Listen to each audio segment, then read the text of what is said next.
Hello అండి, welcome back to CA 365. Friends, ఈరోజు వీడియోలో ఫిబ్రవరి 8th మంత్కు సంబంధించినటువంటి లేటెస్ట్ కరెంట్ అఫైర్స్ అనేది ఇక్కడ చూద్దామండి. ఫ్రెండ్స్, ఇక్కడ చూసుకున్నట్లయితే ముందుగా వచ్చేసి మనకు ఆర్బీఐ నుంచి అయితే ఒక గుడ్ న్యూస్ అనేది రావడం జరిగింది. ఇక కీలక వడ్డీ రేట్లపై 0.25% కోతకు సంబంధించినటువంటి అప్డేట్ అనేది చూసుకోవచ్చు. అంటే మనకు చూసుకున్నట్లయితే ట్యాక్స్ అనేది కొంచెం డిక్రీజ్ అయితే కాబోతున్నట్లు తెలుస్తుంది. ఫ్రెండ్స్, ఇక్కడ చూసుకోవచ్చు అండి. మనం దీనికి సంబంధించినటువంటి పూర్తి ఇన్ఫర్మేషన్ చూద్దాం. విశ్లేషకుల అంచనాలను నిజం చేస్తూ కీలక వడ్డీ రేట్లను కూడా ఆర్బీఐ ఎట్టకేలకు సవరించిందండి. రెపో రేటును 0.25% మేర తగ్గించింది. ఈ మేరకు ద్రవ్య పరపతి విధాన కమిటీ నిర్ణయాలను ఆర్బీఐ గవర్నర్ సంజయ్ మల్హోత్రా గారు అయితే వెల్లడించడం జరిగింది. ఇక్కడ ఇటీవల అపాయింట్ కావడం జరిగిందండి సంజయ్ మల్హోత్రా గారు. ఈ నేమ్ అనేది గుర్తుంచుకోవాలి, వెరీ వెరీ ఇంపార్టెంట్ అన్నమాట. ఫ్రెండ్స్, ఇక వడ్డీ రేట్లను సవరించడం 2 నెలల తర్వాత ఇదే తొలిసారి కావడం అయితే విశేషం అండి.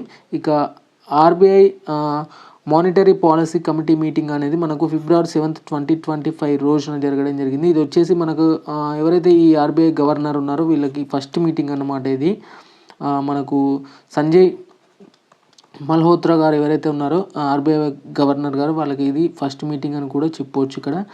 ఇక సంజయ్ మల్హోత్రా గారు ప్రస్తుతం ఉన్నటువంటి ఆర్బీఐ గవర్నర్ అండి.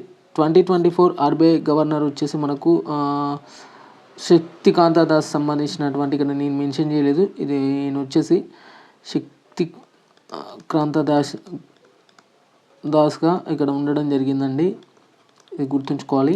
ఇక రెపో రేట్ వచ్చేసి 0.25గా తగ్గించడం అయితే జరిగింది. అంటే 6.5 ఉండేది, దాన్ని డిక్రీజ్ చేస్తూ 0.25గా ఇక్కడ డిక్రీజ్ అయితే చేయడం జరిగింది. ఇక నెక్స్ట్ కరెంట్ అఫైర్ వచ్చేసి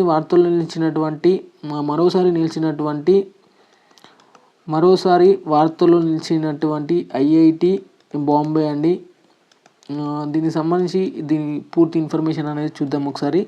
ఈ ఐఐటి బాంబే సంబంధించి చూసుకున్నట్లయితే IIT Bombay research the find a technique to measure the degradation of iron coatings అండి. ఏదైతే ఈ ఐరన్ సంబంధించిన వస్తువులు ఉన్నాయో వాటిపైన ఒక రకమైన కోటింగ్ వేయబోతున్నట్లు కూడా ఈ ఐఐటి బాంబేకి సంబంధించినటువంటి ఇక్కడ వార్తల్లో నిలవడం జరిగింది.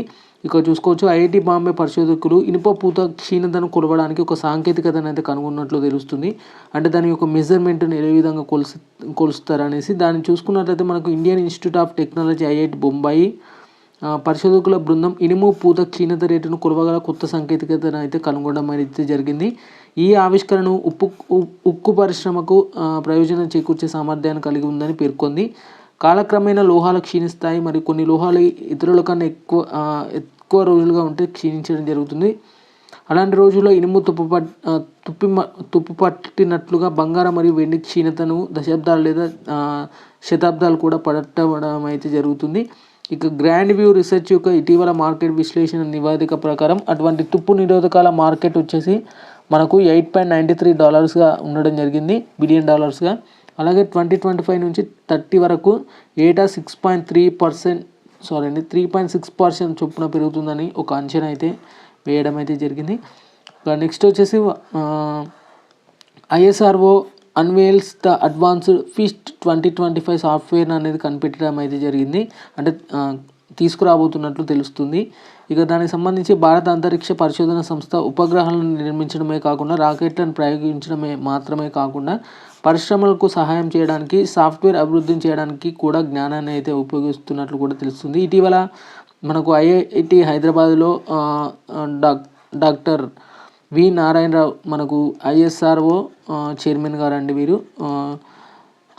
వీళ్ళు ఐఎస్ఆర్ఓ చైర్మన్ గారు ఫీస్ట్ యొక్క తాజా వెర్షన్ ప్రారంభంతో భారతదేశ స్వదేశీ ఇంజనీరింగ్ సామర్థ్యంగాలతో ఇది ఒక పెద్ద ముందడుగని కూడా చెప్పొచ్చు. ఇది వచ్చేసి మనకు భారతదేశ అంతరిక్ష కలాపాలతో పాటుగా స్వదేశీ సాఫ్ట్వేర్ యొక్క పెరుగుతున్న పాత్ర గురించి ఇస్రో చైర్మన్ వి నారాయణ్ గారు ఒక వీడియో సందేశంలో మాట్లాడడం జరిగింది.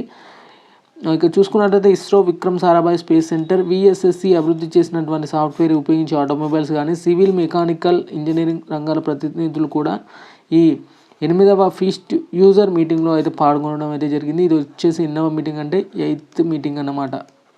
దీనికి ఎవరు పార్టిసిపేట్ చేయడం జరిగిందంటే విఎస్ఎస్సి స్టూడెంట్స్ మరియు సాఫ్ట్వేర్ స్టూడెంట్స్ మరియు నారాయణ్ గారు అయితే దీనికి సంబంధించి ఒక కాన్ఫరెన్స్ అనేది నిర్వహించడం అయితే జరిగింది. ఇక నెక్స్ట్ కరెంట్ అఫైర్స్ సంబంధించినటువంటి అంశం నెక్స్ట్ వార్తల్లో నిలిచింది ఏంటంటే, India's the first federated research facility of vaccine R&D inaugurated the Faridabad, హర్యానాకు సంబంధించి అయితే ఇక్కడ వార్తలను చూసుకోవచ్చు. ఇక చూసుకున్నట్లయితే హర్యానాలోని ఫరీదాబాద్లోని translation health and science and technology THSITలో మొట్టమొదటి ఫెర్రిస్ రీసెర్చ్ ఫెసిలిటీని ప్రారంభించడంతో భారతదేశం ఇటీవల బయోమెడికల్ పరిశోధనలు ముందుకు తీసుకెళ్లే దిశగా ఒక ముఖ్యమైన అడుగు వేయడం అయితే జరిగింది.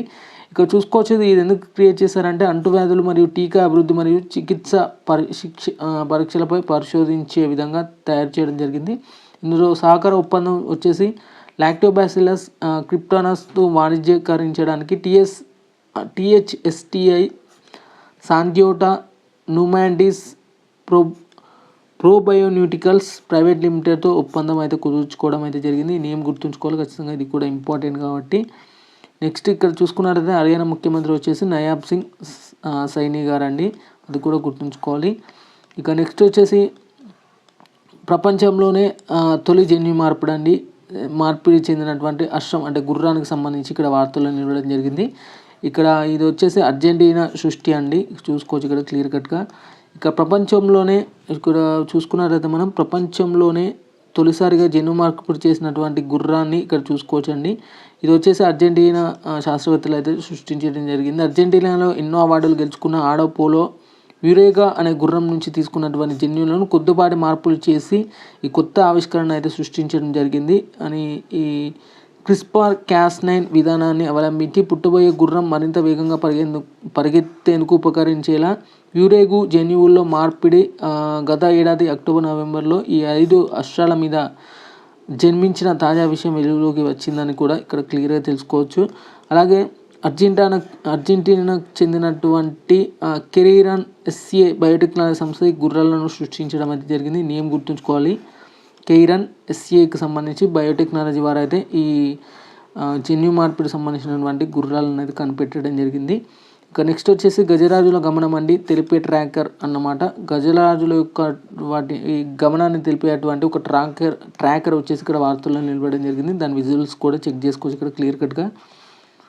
కర్ణాటకలో తయారైనటువంటి స్వదేశీ రేడియో కాలర్ ట్రాకర్ అండి, మీకు క్లియర్ కట్గా చూపెడతాను దీనికి సంబంధించి.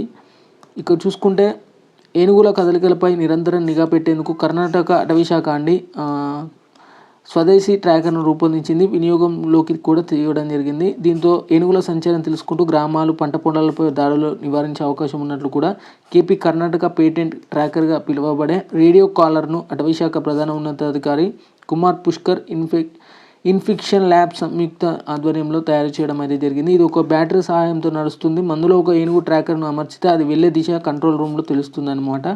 అంటే లైక్ GPS టైప్లో ఉంటుందండి, ఇది సేమ్ యాజ్ యూజువల్గా. నెక్స్ట్ కరెంట్ అఫైర్ సంబంధించినటువంటి అంశం అనేది చూద్దాం. నెక్స్ట్ వచ్చేసి ఇక్కడ చూసుకున్నట్టయితే ఇటీవల మనకు చాలాసార్లు నిలిచినటువంటి అమెరికా 47వ అధ్యక్షుడైనటువంటి డొనాల్డ్ ట్రంప్కు సంబంధించి ఇక్కడ మరొక న్యూస్ అని ఇచ్చేసి వార్తల్లో నిలవడం జరిగింది. ఈయన UNHRC నుంచి వైదొలిగిన అమెరికా అధ్యక్షుడు డొనాల్డ్ ట్రంప్ అన్నమాట. ఇక్కడ చూసుకోవచ్చు అని యునైటెడ్ హ్యూమన్ రైట్స్ కౌన్సిల్ సంబంధించి చూసుకోవచ్చు. United nation human rights council నుంచి మనకు ఇటీవల డొనాల్డ్ ట్రంప్ గారు అయితే కొన్ని నిర్ణయాలు తీసుకొని వాటి నుంచి ఎగ్జిట్ కావడం జరిగింది. తాజాగా కొన్ని సంస్థ నుంచి కూడా ఎగ్జిట్ అయితే కావడం జరిగింది. వాటికి సంబంధించిన ఇన్ఫర్మేషన్ ఇచ్చాను ఇక్కడ. వరల్డ్ హెల్త్ ఆర్గనైజేషన్ నుంచి కూడా వైదొలిగాడు. అలాగే ప్యారిస్ ఒప్పందం నుంచి కూడా వైదొలగడం జరిగింది. అలాగే గల్ఫ్ ఆఫ్ మెక్సికో పేరు కూడా మార్పు చేయడం జరిగింది. అలాగే వివిధ దేశాల యొక్క సుంకాలు కూడా పెంచడం అయితే జరిగింది. అలాగే ఇక్కడ UNHRCకి సంబంధించి కొన్ని ఇంపార్టెంట్ అప్డేట్స్ అనేది చూద్దాము. UNHRC వచ్చేసి ఇక్కడ చూసుకున్నట్టయితే వీటికి సంబంధించినటువంటి హెడ్ క్వార్టర్స్ వచ్చేసి జెనీవా, స్విట్జర్లాండ్లో ఉంది. సభ్య దేశాలు వచ్చేసి 47 సభ్య దేశాలు అయితే ఉండడం జరిగింది. ఇది 15 మార్చి 2006న ఏర్పాటు చేయడం అయితే జరిగింది. ఇక ఇటీవల మరొక నిర్ణయం కూడా తీసుకోవడం జరిగింది డొనాల్డ్ ట్రంప్ వచ్చేసి.